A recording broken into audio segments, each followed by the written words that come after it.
जय श्री राधे कृष्णा। लक्ष्मी नारायण भगवान की जय, गणपति भगवान की जय। प्रिय भक्तजनों, आज आप सुनेंगे बुधवार व्रत की कथा। तो आज आप सुनेंगे गणेश जी की पवित्र कथा। एक गांव में एक भाई बहन रहते थे। भाई बहुत गरीब था, पर उसकी बहन बहुत पैसे वाली थी।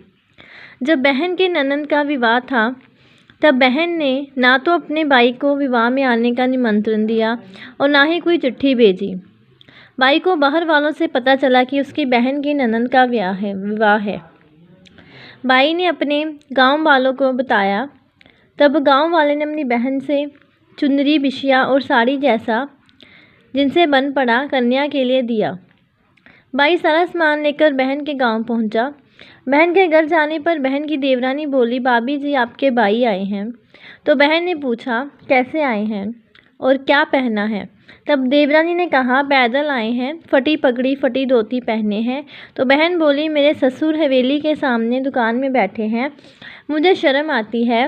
भाई को बोलो पीछे के दरवाजे से आए। भाई के आते ही बहन ने भाई को एक कमरे में बंद कर बाहर से ताला लगा दिया। एक तरफ लड़की का विवाह हो रहा था, गाजे बाजे बज रहे थे, अतिथियों को भोजन कराया जा रहा था और दूसरी तरफ बाई को कोई भी पानी तक पूछने वाला नहीं था। तभी बांजे की बहू को दया आई, उसने दरवाज़ा खोल दिया। दरवाज़ा खुलते ही बाई वहाँ से भागा। 2 दिन के भूखे प्यासे रहने के कारण उसे चक्कर आने लगे।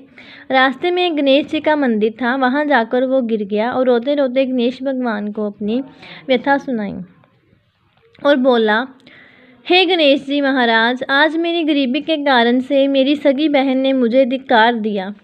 घर जाने पर मेरी पत्नी, मेरे बच्चे जब पूछेंगे कि विवाह से क्या मिठाई लेकर आए हो, तो मैं क्या जवाब दूंगा? तब गणेश जी को उस पर दया आ गई और गणेश जी भगवान बोले, मेरे बगीचे से ककड़ी और तरबूज तोड़कर ले जा। तब बाई ने ककड़ी तोड़कर झोला भर लिया और अपने घर गया।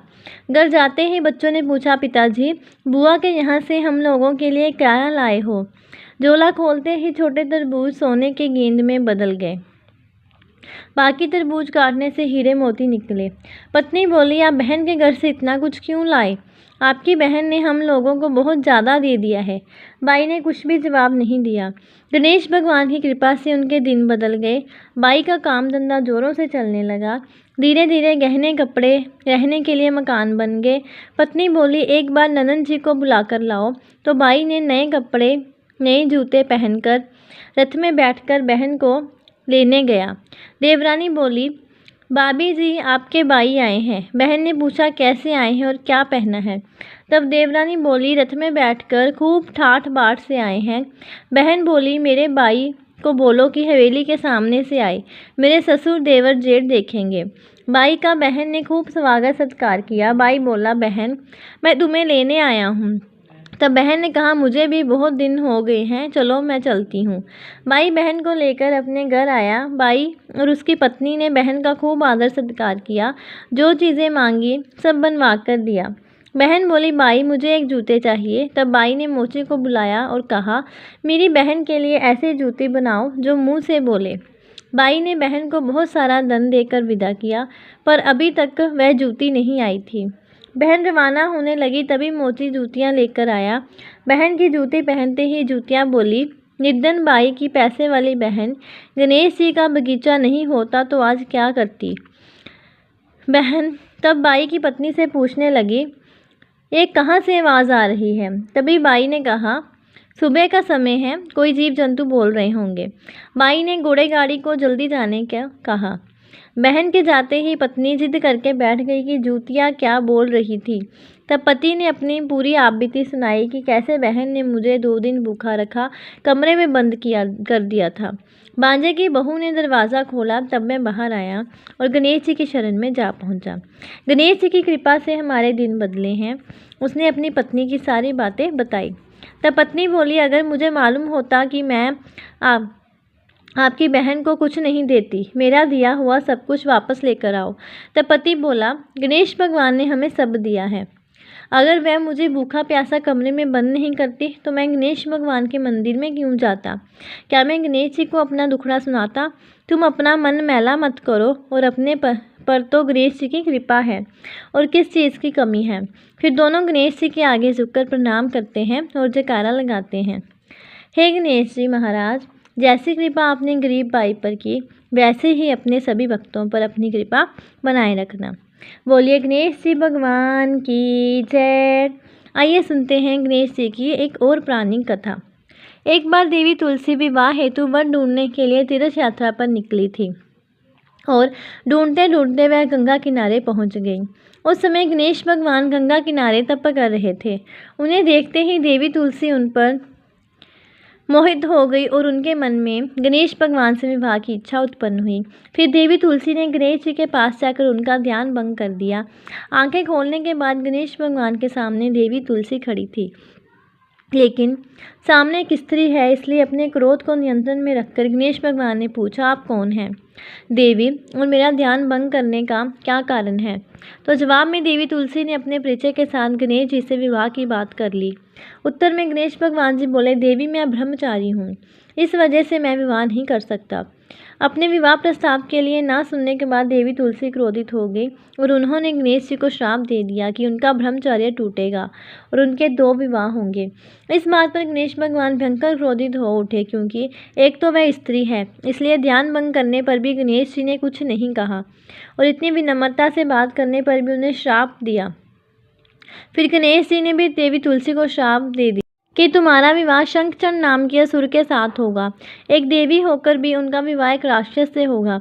यह जानकर देवी तुलसी विचलित होगी और विनायक जी से इस कठोर श्राप से मुक्ति दिलाने की क्षमा याचना करने लगी। फिर गणेश जी को तुलसी देवी पर दया आ गई। वह बोले कि मेरा श्राप तो बदल नहीं सकता, वह तो सच होकर ही रहेगा, लेकिन अगले जन्म में तुम एक पेड़ बनोगी और भगवान महाविष्णु जी को अत्यंत प्रिय होगी। उनकी पूजा में भी तुम्हारा एक महत्वपूर्ण स्थान होगा और कलयुग के इंसानों को तुम मोक्ष का मार्ग दिखाओगी। लेकिन तुमने मेरा तप भंग किया है और मुझे ब्रह्मचारी होकर भी 2 विवाह का श्राप भी दिया है, इसलिए मेरी किसी भी प्रकार की पूजा में तुम निषिद्ध रहोगी। इस प्रकार देवी तुलसी भगवान गणेश जी की पूजा में निषिद्ध हो गई। प्रेम से बोलिए गणपति भगवान की जय। अब सुनते हैं गणेश भगवान जी की अन्य कथा। गणेश जी का मुख हाथी का है और एक दंत भी टूटा हुआ है। इन्हीं 2 कारणों की वजह से उनका विवाह नहीं हो पा रहा था। इस बात से गणेश जी महाराज अक्सर नाराज रहा करते थे। एक दिन एक देवता के आग्रह पर विनायक जी उसके विवाह में अपनी उपस्थिति दर्शाने गए। विवाह स्थल पर पहुंचने के बाद कुछ देवताओं ने मिलकर गणेश भगवान का समय पर विवाह न होने के कारण उपहास किया, जिससे गणेश जी बहुत ही अधिक नाराज हो गए। उसी दिनों उन्होंने ठान लिया कि जब तक मेरा विवाह नहीं होता तब तक मैं किसी भी देवता का विवाह नहीं होने दूंगा। गणेश भगवान के पास विवाह और अन्य संदेश लाने का काम उनके प्रिय वाहन मूषक राज करते थे। अब मूषक राज जब भी किसी देवता के विवाह का समाचार लाते तब गणेश जी उसे आदेश देते और मूषक राज अपनी सेना के साथ जाकर उस विवाह के मंडप को गिराकर तहस नहस कर देते और बरातियों को भी भगा देते। इस तरह गणेश जी और मूषक राज की मिली बातें की वजह से किसी भी देवता का विवाह नहीं हो पा रहा था। गणपति जी के व्यवहार से तंग आकर सभी देवी देवता भगवान शिव और माता पार्वती जी के पास पहुंच गए और इस विराट समस्या का समाधान मांगने लगे। भगवान शिव और माता पार्वती जी ने कहा कि इसका हल तो आपको केवल ब्रह्मदेव जी के पास ही मिलेगा। कृपा करके आप ब्रह्मलोक को जाएं। तब माता पार्वती और महादेव जी को प्रणाम करके सभी देवी देवता ब्रह्मा जी के पास प्रकट हुए। देवताओं की समस्या को ठीक से सुनने के बाद ब्रह्मा जी ने अपनी योग शक्ति से 2 कन्याओं का निर्माण किया। कन्याओं का नाम था रिद्धि और सिद्धि। वह दोनों ब्रह्मा जी की मानस पुत्रियां थीं। उन्हें लेकर ब्रह्मा जी गणेश महाराज के पास गए और उनसे अपनी पुत्रियों को ज्ञान एवं शिक्षा प्रदान करने का निवेदन करने लगे। ब्रह्मा जी का मान रखने के लिए एकदंत भगवान ने रिद्धि और सिद्धि को शिक्षा देना आरंभ किया। फिर उस दिन के बाद से जब भी मूषक राज किसी विवाह की खबर लेकर आते, उस वक्त रिद्धि और सिद्धि गणेश जी को अपनी बातों में उलझा कर रखती थी। इस तरह गणेश जी का ध्यान किसी और विषय पर रहता और दूसरी तरफ देवताओं का विवाह संपन्न हो जाता। एक दिन बुद्धि के देवता भगवान गणेश जी को यह समझ आ गया, लेकिन उनके क्रोध में आने से पहले ही ब्रह्मदेव अपनी दोनों पुत्रियों के साथ वहां प्रकट हो गए। रिद्धि और सिद्धि को सामने देखते ही गणेश जी का क्रोध बढ़ने लगा, किंतु विनायक जी के मुख से कोई भी शब्द निकलने के पहले ही भगवान ब्रह्मदेव ने कहा कि गणेश जी, आपने स्वयं ही मेरी पुत्रियों को शिक्षा दी है और अब मुझे इन दोनों के विवाह योग्य कोई वर नहीं मिल रहा है। मेरी आपसे विनती है कि आप ही रिद्धि और सिद्धि से विवाह कर लें, मुझे धन्य कीजिए। परमपिता ब्रह्मदेव जी की शांत वाणी को सुनकर गणेश जी का क्रोध शांत हो गया और वह उस विवाह प्रस्ताव के लिए हंसी खुशी राजी हो गए। विवाह के बाद अपनी दोनों पत्नियों से उन्हें 2 पुत्र प्राप्त हुए, जिनका नाम रखा गया शुभ और लाभ।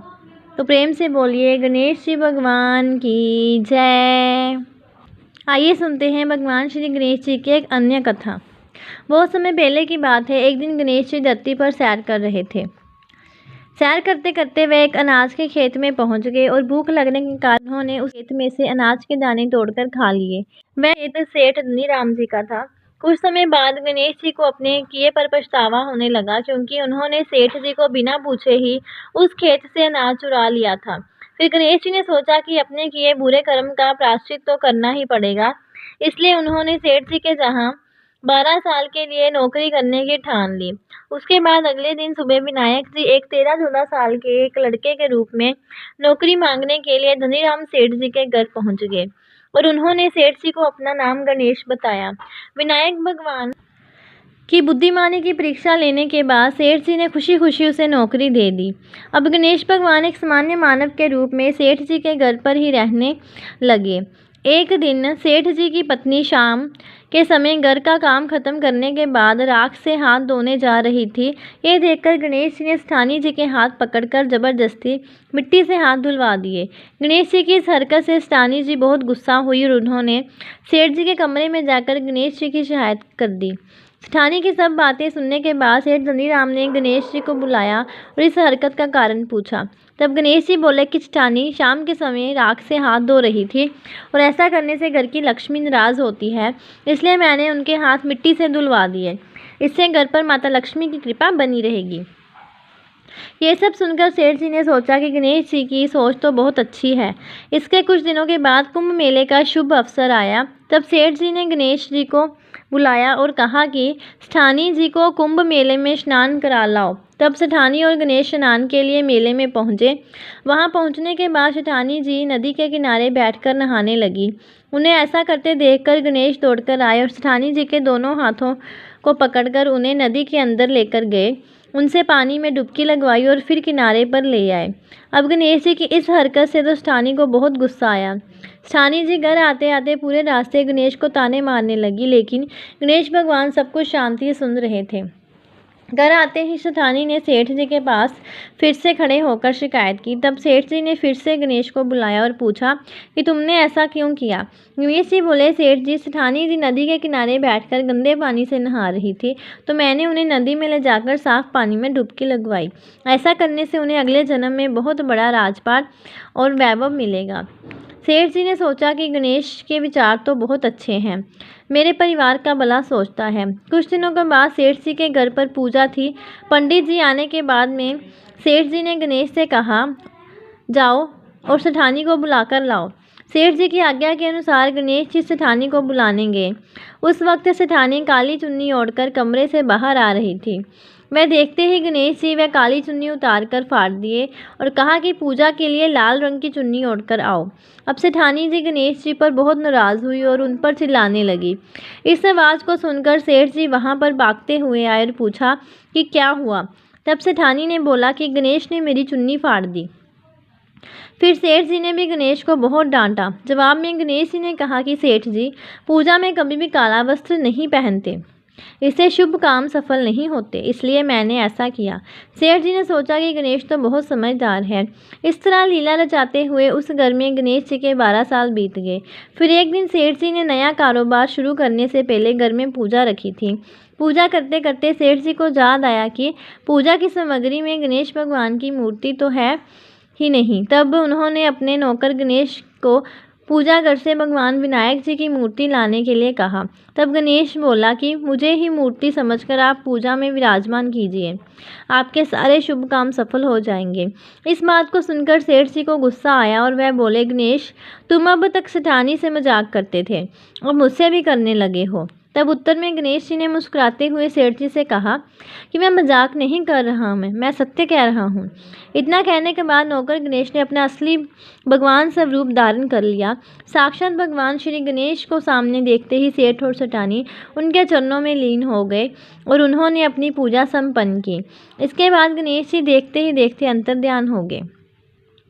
बाद में सेठ और सेठानी को बहुत पछतावा होने लगा कि स्वयं भगवान हमारे घर नौकरी कर रहे थे और हमने उनके साथ कितना बुरा व्यवहार किया, उनसे बहुत सारा काम कराया।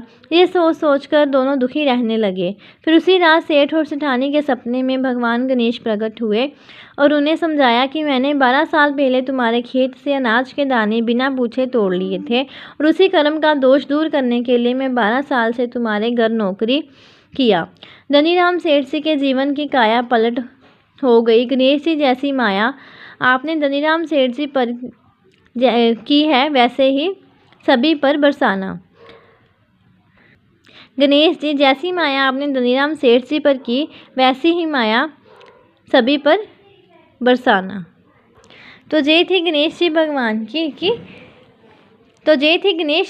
जी की पवित्र कथा। बोलिए गणपति भगवान की जय। ओम नमो भगवते वासुदेवाय नमः। प्रिय भक्तजनों, ऐसी और कथाएं श्रवण करने के लिए और जानकारी प्राप्त करने के लिए चैनल को सब्सक्राइब करें और वीडियो को ज़्यादा से ज़्यादा शेयर करें। जय श्री राधे कृष्ण।